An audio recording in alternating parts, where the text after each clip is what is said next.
రొమ్ము విరుచుకు నిలబడతానన్నోడు వెన్ను చూపి వెనక్కెళ్ళిపోతున్నాడా? 1000 రోజుల కాంగ్రెస్ ముఖ్యమంత్రి రేపటి రోజున ఎక్కడ తేల్తాడు? సింగిల్గా వచ్చిన సింహం సింగిల్గానే వెళ్ళిపోతుందా, లేక గుంపును వెంటేసుకుపోతుందా? ఈ గురువారమే ఆఖరాటంటూ జరిగిపోయిన ప్రచారం స్టేట్ పొలిటికల్ పిక్చర్ మీద కొత్త రంగుల్ని అద్దేసింది. 2010 నవంబర్ 25న ఎంట్రీ ఇచ్చిన కిరణ్ కుమార్ రెడ్డి ఆ తర్వాత 3 నవంబర్లను దాటేశారు. కానీ అధిష్టానానికో నమస్కారం పెట్టేసి గట్టిగా పిడికిలి బిగించిన ముఖ్యమంత్రిగానే తన పేరు చరిత్ర పుస్తకాల్లో ప్రింట్ అయిపోయింది.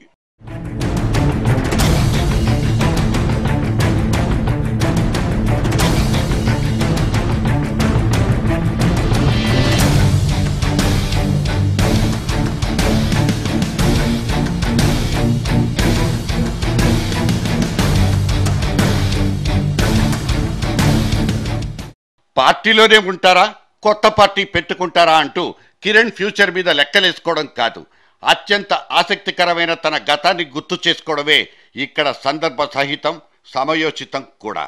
లేస్తే మనిషిని కాదన్నది ఆయన వర్కింగ్ స్టైల్. అయితే అతివృష్టి, కాకపోతే అనావృష్టి.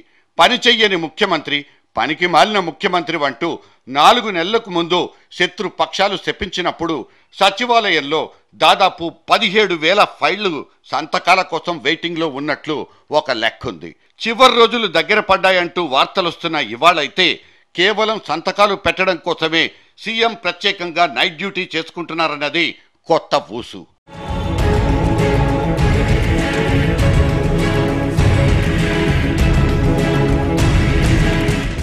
విభజన నిర్ణయాన్ని తీవ్రంగా వ్యతిరేకించడమే కాదు, సొంత పార్టీ అధిష్టానాన్నే వేలెత్తి చూపెట్టిన ముఖ్యమంత్రిగా ఢిల్లీలోనే దీక్ష కూర్చుని చెయ్యెత్తి పిడికిలి బిగించిన కాంగ్రెస్ సీఎంగా కిరణ్ కుమార్ రెడ్డి చిట్ట చివర్లో తన లోపలున్న అపరిచితుడిని ప్రపంచానికి పరిచయం చేసుకున్నారా అనిపించింది.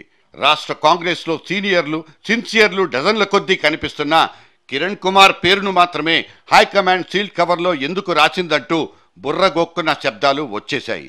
కానీ తనకి బంపర్ ఆఫర్ ఊరికే రాలేదని ఢిల్లీకి 18 సార్లు చక్కర్లు కొట్టి మరీ భీకరమైన లాబింగ్ చేసుకున్నారని కిరణ్ తీర్ను లోతుగా చదివిన వాళ్లకు మాత్రమే తెలుసు.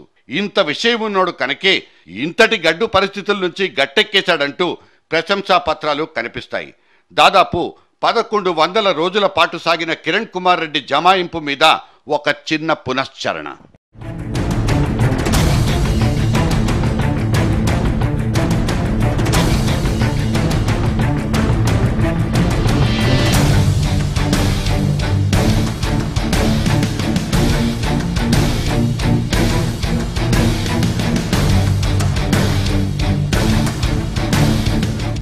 మన పయనంలో, జీవిత పయనంలో మన ఎన్నో దుఃఖాలు వస్తాయి, ఎన్నో సంతోషాలు వస్తాయి.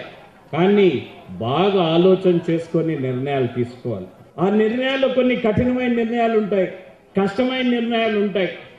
అటువంటి నిర్ణయాలు తీసుకునేటప్పుడు కూడా మనం తీసుకుంటే నిర్ణయం సరైందంటే ఎవరికి భయపడిన అవసరం లేదు, ధైర్యంగా తీసుకోవాల్సిన అవసరం ఖచ్చితంగా ఉంది.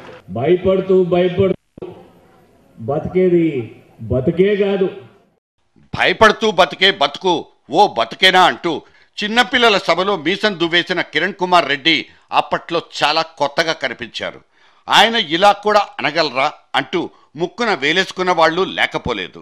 ముంచుకొస్తున్న ముప్పు, వెనక్కి లాగేస్తున్న రాజకీయ అవసరాలు, ఎన్నాళ్ళుంటుందో తెలియని పదవి, బక్కచిక్కిపోతున్న రాజపూజ్యం, ఇవన్నీ మన ముఖ్యమంత్రుల వారి మీద చూపిస్తున్న ప్రభావాలు ఎక్కువేనని చెప్పడానికి ఈ మాటలు చాలు.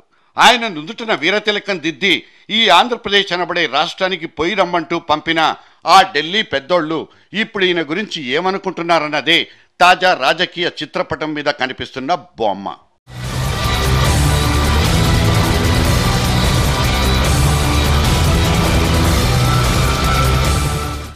బయటికి సముద్రం అంత గాంభీర్యం, అంతరంగంలో మాత్రం అంతులేనంత అలజడి. ఎలాగైతేనేం పదవీ కాలాన్నంతా దాదాపుగా పూర్తి చేసుకున్నట్లే లెక్క. తను కుర్చీనెక్కిన వేళా విశేషమో ఇంకోటో తెలీదు గాని తాళ్లన్నీ పాములే కరుస్తున్న నేపథ్యాలన్నీ ఆయన ఒక్కోసారి ఫిలాసఫీలు కూడా మాట్లాడించేసింది.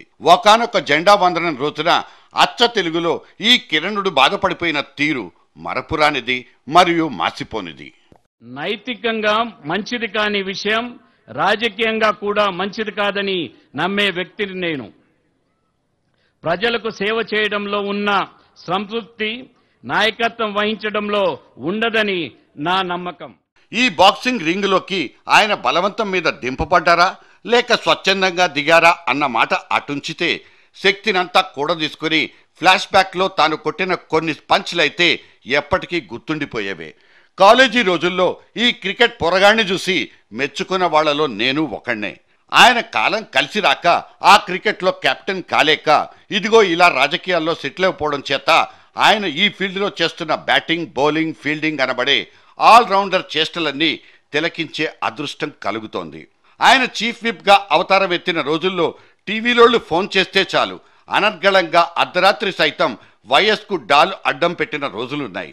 కేబీఆర్ పార్క్ దగ్గర వాకింగ్ చేస్తూ అందరితో చెప్పించుకున్న గుడ్ మార్నింగ్ విషెస్ కూడా గుర్తున్నాయి.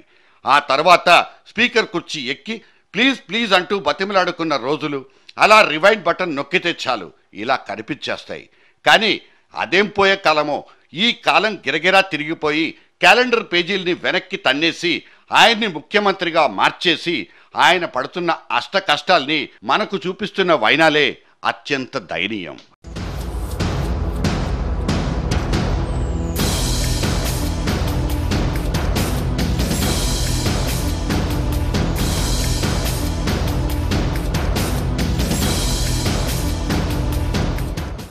పై పదవుల్లో ఉన్నవాళ్లంతా ఎప్పుడో ఒకప్పుడు కాజాలు తిన్నవాళ్లే, హిట్ వికెట్లు కొట్టిన వాళ్లే. అయితే ఓటమిలో సైతం గెలుపును ఒడిసి పట్టుకునే వాళ్లదే భవిష్యత్తు. ఓటమి అంచుల దాకా వెళ్లిపోయి ఆ అంచుల నుంచే గెలుపు జెండాలెగరేసుకున్న ఒకప్పటి రాజాది రాజులకు ఇవాళ డక్కా మొక్కీలు మాత్రమే తిని బతికేసిన ఈ కుమార్ రాజాకు చెప్పుకుంటే బోలెడంత వైరుధ్యం ఉంది. సమస్యలు, సంక్షోభాలు ఎప్పుడూ ఏ ప్రభుత్వాధీశుడికి కొత్తవి కాదు. ఇవాళ ముఖ్యమంత్రులందరికీ రోల్ మోడల్ అంటూ చాటింపు వేయించుకుంటున్న రాజశేఖర రెడ్డినే తీసుకోండి. పార్టీలోనూ పనితీరులోనూ ఆయన చవిచూడని కష్టమే లేదు. గొంతు దాకా మునిగిపోయాడు. ఇంకేం తేరుకుంటాడులే అంటూ అస్మదీయులు తస్మదీయులు అందరూ నరాలు తెగేంతటి ఉత్కంఠ సినిమా చూస్తున్నట్లు చాలా ఎంజాయ్ చేసినోళ్లే. అప్పట్లో ఆయన తేరుకున్న ప్రతి వైనము ఇప్పటికీ గుర్తుండిపోయింది. ఇలాగంటే ఆయన శకాన్ని ఆకాశానికి ఎత్తేసినట్లు కాదు. లోపలే ఆయన అమలు చేసుకున్న పొలిటికల్ ఇంజనీరింగ్నే ఇక్కడ ప్రస్తావించుకుంటున్నాం. కిరణ్ దగ్గర పొలిటికల్ మేనేజ్మెంట్ కొరబడింది. అందుమూలంగానే ఆయన ప్రాభవం ఇలా కరిగిపోతోంది అంటూ వచ్చి పడుతున్న అనుమానాల నేపథ్యంలో 6 వసంతాల ఆ రాజశేఖర రెడ్డి గుర్తుకు రాకుండా ఎందుకుంటారు?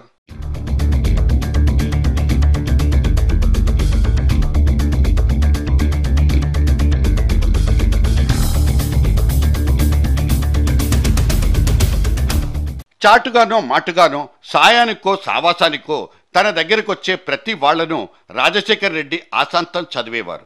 ఇరువురికి నొప్పి కలగకుండా ఇరువురికి లాభం చేకూరేలా ఆయన చెయ్యాల్సింది చేసి పంపించేవాడు. ఆ ఒడిపైన విద్య వల్లే అప్పట్లో వైఎస్ అన్ని విధాలా సేఫ్ మోడ్లో ఉండేవారన్నది ఆయన సన్నిహితులు చెప్పే మాట. సదరు చేతివాటంతోనే ఆయన అనేకానేక హార్డ్ కోర్ గ్రూపుల్ని అదుపులో పెట్టగలిగాడు. పక్కలో బల్లెల్లాంటి మజ్లీస్తో దోస్తానా కట్టిన కరుడుగట్టిన ఉద్యమ నేపథ్యం ఉన్న తెరాస పార్టీని దాదాపు సగానికి కరిగించినా అక్కడ గెలిచింది వైఎస్ మార్క్ పొలిటికల్ మేనేజ్మెంటే తప్ప ఇంకోటి కాదన్న సంగతి మనకు తెలుసు. కానీ కిరణ్ దగ్గర అటువంటి రాజకీయ చాకచక్యం లేదేమోనన్నది కొందరికున్న అపోహ. అయితే కిరణ్ మాత్రం ఎప్పుడూ ఒళ్ళు దాచుకున్న దాఖలానే లేదు. ఓపిక పట్టాడు. ఒంట్లో ఓపిక నశించినప్పుడు కొరడాతోనే చితకేశాడు. చేతులారా మైనార్టీ ఓటు బ్యాంకును కొల్లగొట్టి పిల్ల కాంగ్రెస్ చేతుల్లో పెట్టేశారంటూ అప్పట్లో కిరణ్ మీద తుప్పర్లే తుప్పర్లు. మనకైతే ఇదే మైనారిటీ ఓట్ల కోసం ఈయన ఒకప్పుడు వచ్చి రాని హిందీలో అద్దరగొట్టిన సీన్లు ఇంకా గుర్తున్నాయి. తెలుగు में बात करना है, उर्दू नहीं आता. इधर आए तो बहनों को पूरों को मैं पढ़ाई के लिए अपने बच्चों को जरूर पढ़ाना है. बहुत कम रेट माइनॉरिटी मुस्लिम माइनॉरिटी में पढ़ाई बहुत कम है. సమస్యలు ఉన్నప్పుడు వాటితో నేరుగా ఢీ కొట్టినప్పుడే సొంత సత్తా బయటకొచ్చేది. ముందటి ముఖ్యమంత్రులతో పోల్చి చూస్తే కిరణ్ క్యాంప్ ఆఫీస్లో గొప్ప గొప్ప సమస్యలేవీ లేవనే చెప్పుకోవచ్చు. అధిష్టానం పెద్ద మనసు చేసుకుని కొన్ని సవాళ్లను తమ కోటాలో వేసుకుని కిరణ్కు ఊరటనిచ్చేసింది. తిరుగు బావుటా ఎగరేస్తామంటున్న కావూరి లాంటి రెబెల్ స్టార్లను మేడం డైరెక్ట్గా ఢిల్లీకే పిలిపించుకుని సమస్యను సర్దిపారేసింది. బయట నుంచి జగన్ భయం, లోపల నుంచి అసమ్మతి భూతం. ఇటువంటివన్నీ దాదాపుగా కిరణ్ కోటాలో లేనే లేవు. సో ఈ కిరణ్ కుమార్ రామారామి ఓ కేర్ ఫ్రీ సీఎం, బిందాస్గా దూసుకుపోవచ్చు, దూసుకుపోయాడు కూడా.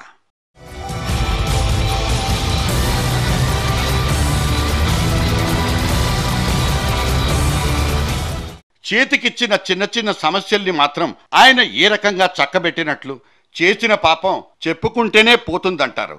ఆ 26 జీవోల్లోనూ ఎటువంటి పాపము లేదంటూ సమర్థించుకోవడం, సదరు పాపాలోళ్లకు న్యాయ సహాయం చేస్తానంటూ ఉదారత ప్రదర్శించడం, ఇటువంటివన్నీ ఆయన్ను డిఫెన్స్లోకే నెట్టిపారేశాయి.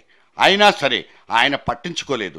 రాజశేఖర్ రెడ్డి ఇచ్చిన 2 రూపాయల బియ్యాన్ని ఇంకో రూపాయి తగ్గించి 1 రూపాయికే ఇస్తానన్నప్పుడు సైతం కిరణ్ మార్కు తెలివితేటలు సూపర్ హిట్ కొట్టలేకపోయాయి. గ్యాస్ సిలిండర్ల సీలింగ్ దగ్గర కూడా సీఎం అనుసరించిన స్ట్రాటజీ అడ్డంగా ఫెయిల్ అయిపోయింది.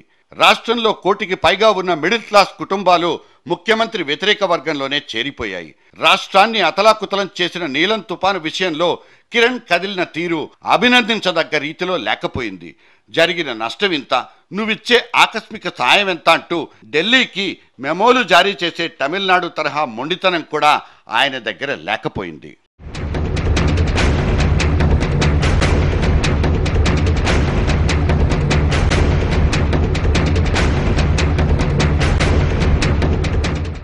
విభజన వేడికి విపరీతంగా కరిగిపోయిన ముఖ్యమంత్రిగా కిరణ్ కుమార్ రెడ్డి చరిత్ర పుస్తకాల్లో నిలబడిపోతారు.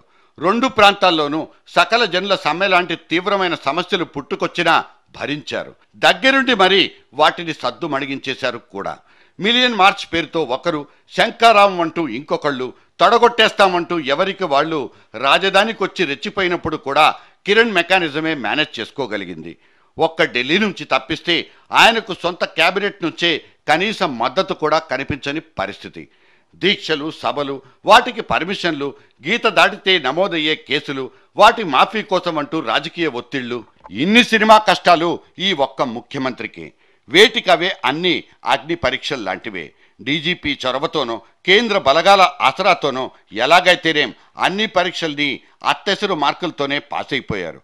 నైతిక మద్దతు కూడగట్టుకోవడం కోసం తోటి సభ్యులకు కోట్ల కొద్దీ నోట్ల కట్టలు పంచుతున్నారన్నది కిరణ్ మీదున్న ఒక డైరెక్ట్ అటాక్.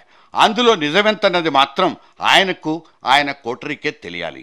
చిలక పలుకులు చెప్పిన కిరణ్ కుమార్ రెడ్డి ఈరోజు నీ ఆంధ్ర బుద్ధిని, నీ అసలు బుద్ధిని నగ్నంగా ఈరోజు ప్రజల ముందు బయటపడింది. మీరు చెప్తారు, మీరు మీ డీజీపీ గారు ఒక్క రబ్బర్ బుల్లెట్ కూడా ప్రయోగించొద్దు, సంయమనం వహించండి అని చెప్తా ఉన్నారు. ఇక్కడే మీ ఆంధ్ర బుద్ధి బయటపడ్డది.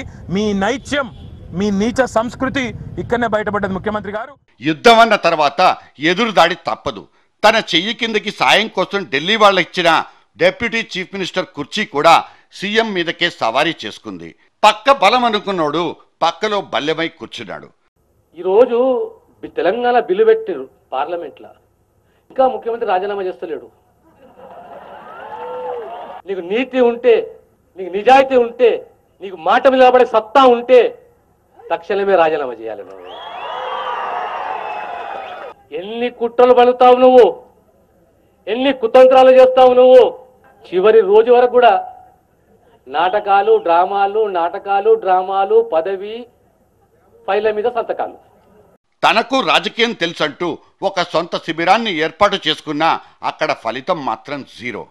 డిఎల్, శంకర్రావు లాంటి రెబలిస్టుల దాడుల్ని తట్టుకునే శక్తి మాత్రం ఈ సడన్ స్టార్కి లేకపోయింది. చిత్తూరుకు సంబంధించిన, రాయలసీమకు సంబంధించిన అవుట్ గోయింగ్ ఆఖరి మొఘల్ కంబైన్డ్ ఆంధ్రప్రదేశ్ భ్రష్టు పట్టిస్తూ ఉన్నాడు రాష్ట్రాలు. కాంగ్రెస్ పార్టీని, రాష్ట్రం కాంగ్రెస్ ప్రభుత్వాన్ని, కాంగ్రెస్ ఓటు బ్యాంకును పోతూ తుఫాన్లో గుట్టుకపోయిన విధంగా తయారు చేసేసాడు పరిస్థితి. కాంగ్రెస్ పార్టీని క్షమించరాంది ఒక మూర్ఖుడు.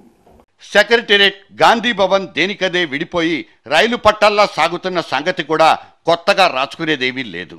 సమాంతర ప్రభుత్వం నడిపిస్తున్నారని, అట్నుంచి నరుక్కొస్తున్నారని, పెద్ద కుర్చీ కోసం పోటీ పడుతున్నారని సత్తిబాబు మీద అనేక అనుమానాలు.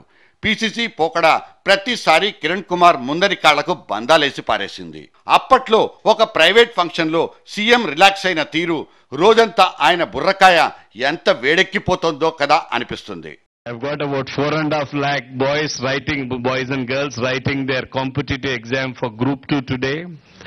We have got our rail roko going on. We have got a lot of agitations going on. It's a very tight day. I thought I can come here and relax a little with you.